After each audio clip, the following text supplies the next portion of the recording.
So, if you've been around the Rust world at all, you've definitely heard this one, right? Rust has no runtime.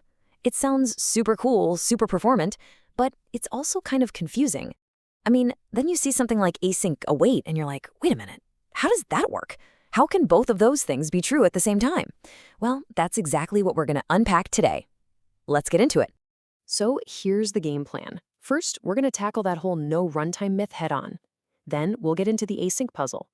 After that, we'll have the big aha moment, see how Rust stacks up against other languages, and wrap up with why this whole approach is such a game changer. Okay, let's start with section 1, the no runtime myth. What do people really mean when they say that? So let's just ask the big question right out of the gate. Does Rust actually need a runtime? And the answer is, well, it's not a simple yes or no. And that's really where this whole conversation gets interesting. And this right here, this is the key. It's all in the phrasing, in the way many other languages do.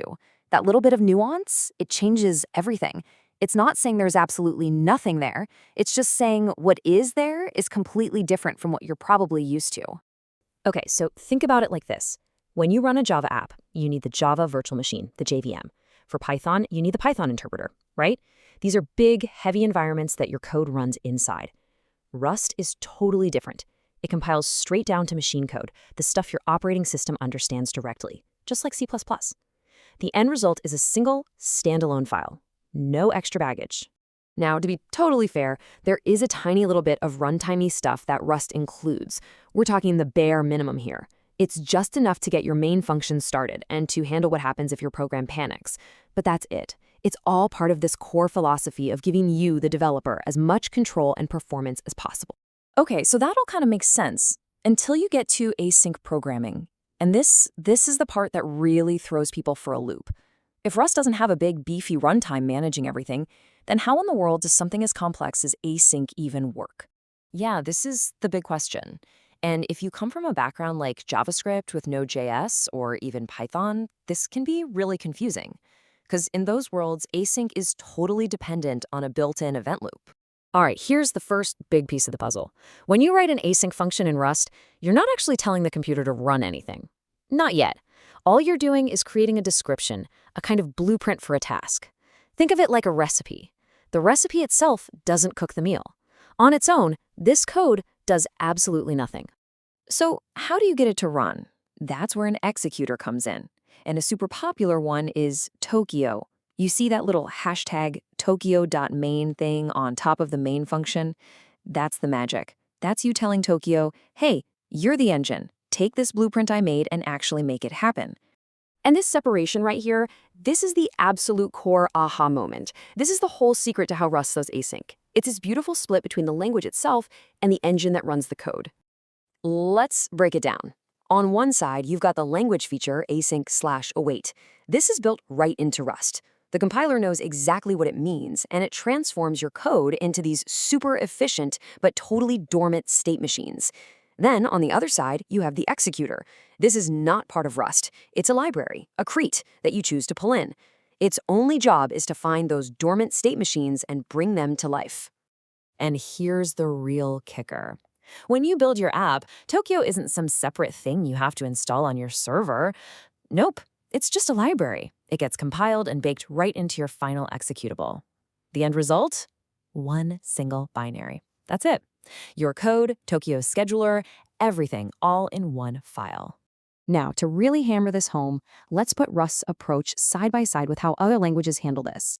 This chart makes it super clear. Look, both JavaScript and Rust have async syntax, right? No difference there. But then look at the runtime. In Node.js, the event loop is just there. It's part of the package. You don't think about it.